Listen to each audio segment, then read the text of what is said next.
Today I want to talk to you about law number 6 of the laws of teamwork. It's called the law of the catalyst. And the law of the catalyst says winning teams have players that make things happen.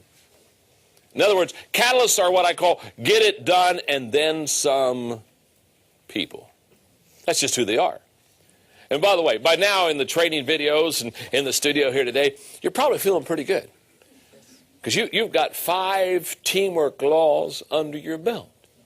And you already feel like you're a better team player. Isn't that true, huh? I mean, you just say, oh, this is huge. How many of you just feel you're probably a little bit better now than you were a while ago? Raise your hand. Oh, yeah, that's good, good. Can I tell you something? You're not that good yet. You've got 12 laws to go. So look at your neighbor and say, you're good, but not that good. All right, huh? Okay.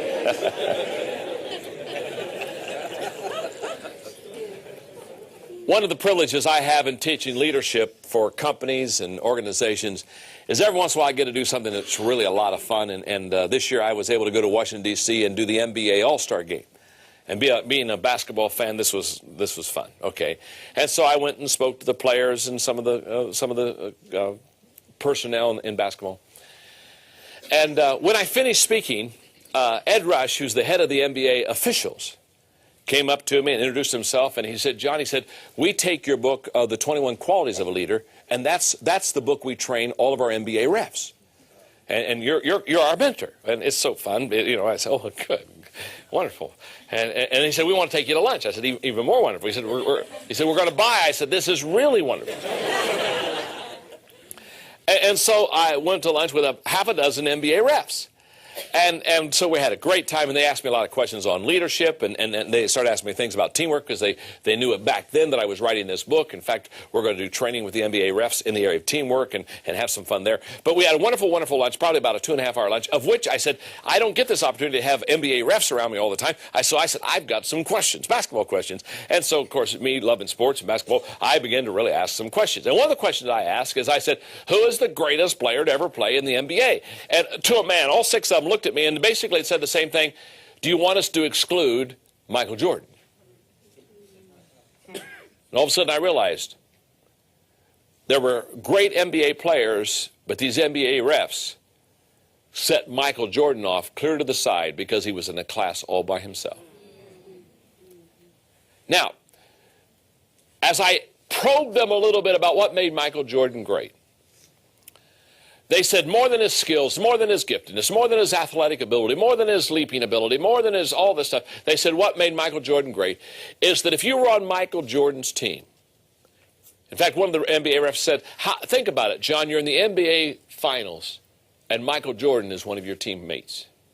He said, you knew deep down inside you were going to win. You knew somehow, some way, that guy was going to be the catalyst on the team and bring your team to victory. And I can still remember watching them play Utah a couple of years ago with my son, Joe Porter, and the game was very close, and it was down to the last few seconds, and the Chicago Bulls had the ball, and I said, Joel, I will guarantee you something. He said, what's that, Dad? I said, I will guarantee you Michael Jordan will shoot the ball, and I'll guarantee you he'll make the basket.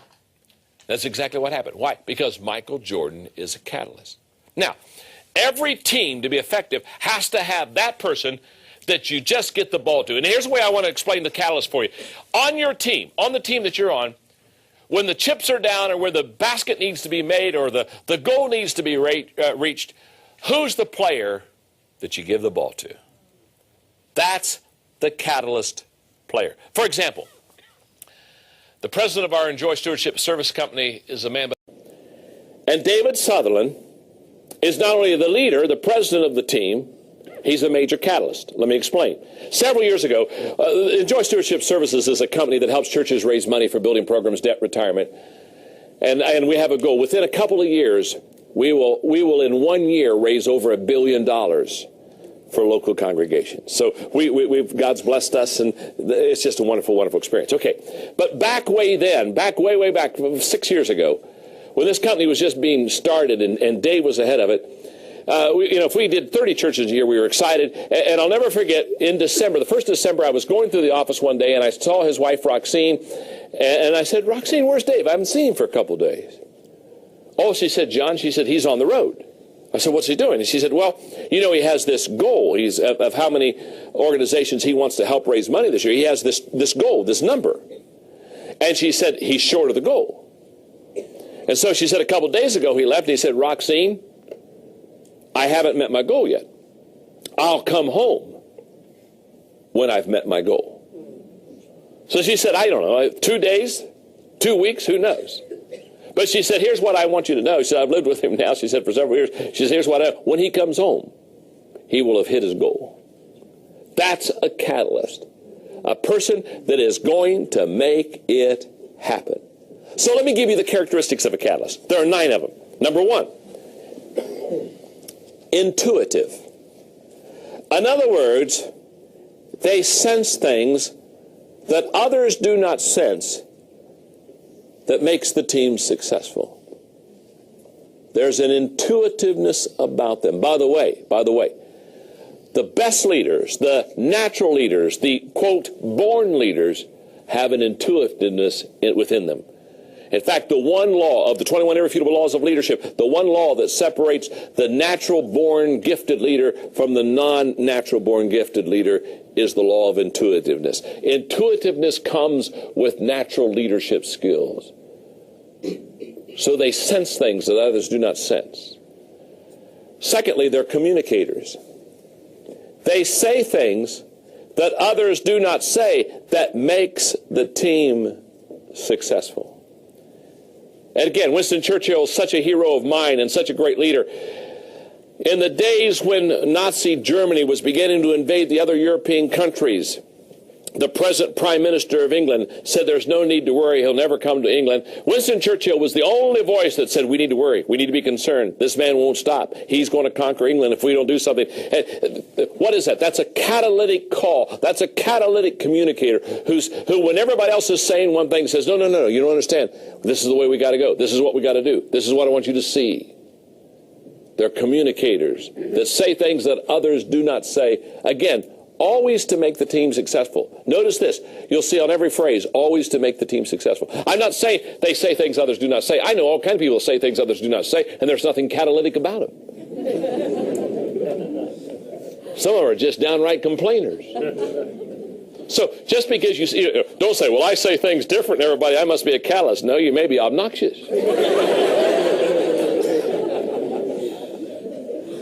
You understand, you say things that others do not say to make the team successful. You sense things that others do not sense to make the team successful. The third characteristic of a catalyst leader is they are initiators. They do things that others do not do that makes the team successful. They initiate. You don't have to tell them. They're already there.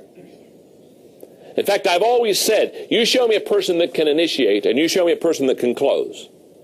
And you've got the bookends of success right there. But catalytic people are initiators. Number 4, they're passionate. They feel things that others do not feel. Again, that makes the team successful. They're passionate. They're like David facing Goliath, looking at the rest of the army of Israel and says, is there not a cause? I mean, he can't understand it. Why aren't you charging the big boy? Why they aren't charging the big boy? Because they think the big boy's going to hurt him. Hello. You see, they saw the big boy and they said, he's so big he's going to hurt us. David saw the big boy and said, he's so big I can't miss. Passion. Catalytic leaders on a team are passionate. Number 5, they're creative. They think things that others do not think that makes the team successful. They're not boxy people. They have no lines. They jump over acceptable norms to get the job done. I mean, they're again, what are they? They are make it happen people. They're catalytic. Number 6, they are givers. They give things that others do not give. That makes the team successful. They are second mile people, not first mile people. Second mile people. My friend Zig Ziglar said, get on the second mile road, because he says there's less traffic there. How true that is. They're givers. They do their part, quote, and then some. Number 7, they're responsible. They carry things that others do not carry. That makes the team successful. They carry their load, and then some. Number 8, they're gifted. They can do things that others cannot do. That makes the team successful.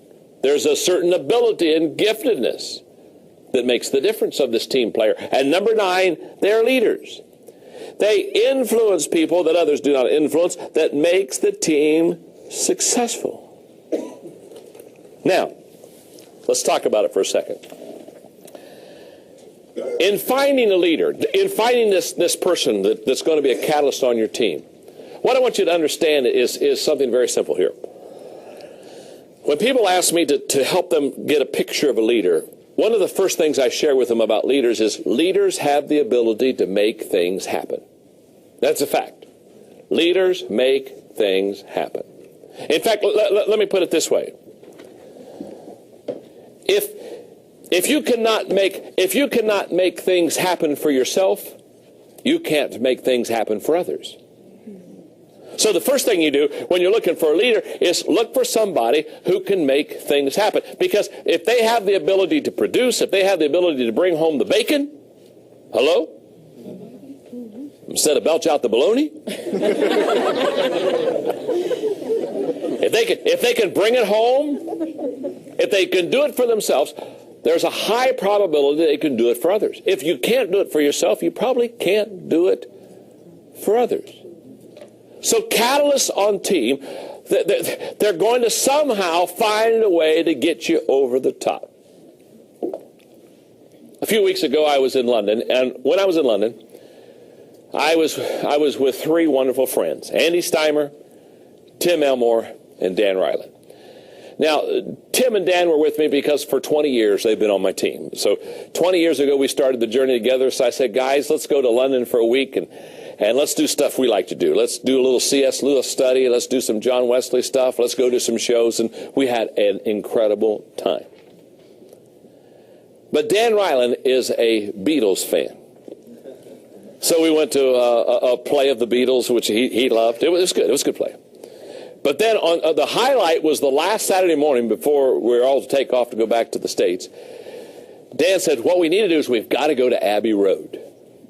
And we've got to go, the picture, where the Beatles are crossing the street at Abbey Road. He said, we have got to take this picture at Abbey Road. And I said, yeah, because I love Beatles. So I said, yeah, you're right. We got to go to Abbey Road. And I just volunteered. I said, I'll be the guy who takes the shoes off. You know what I mean? I'll be the barefoot guy. And so we got a taxi cab because our wives want to go. So we got a couple taxi cabs. And so we pull up to Abbey Road. And much to our disappointment, the road's closed. And there's a big truck out there, with the big ladders on it. And there are cones out over the road and huge sign says road closed. And our cab driver, he pulls up, goes slow, and he says, I'm so sorry. He said, the road's closed. And he started to pull away. I said, stop. Stop. I said, don't go. He said, the road's closed. I said, you don't understand. I said, I think we can make this happen.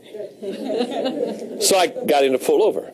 Now, on the way over, the cab driver told us the whole time we were going over, he kept saying to us, he said, now, guys, I don't want to disappoint you, but he said, this is a pretty popular place. And he said, a whole bunch of people will be here, and usually you have to stand in line, and everybody's got their cameras, and everybody's doing their little job of going across the street, the whole deal. And so he said, I'm not trying to discourage you, but he said, this may be a long wait. Well, it says road closed. There is no wait. So I said, pull the thing over. So we all get out, and the guys are kind of looking at me and says, guys, hang on. And I go over to the workers of the road, the guys over there that put out all the cones, and we're, basically doing what the workers of the road do, standing at the side of the road.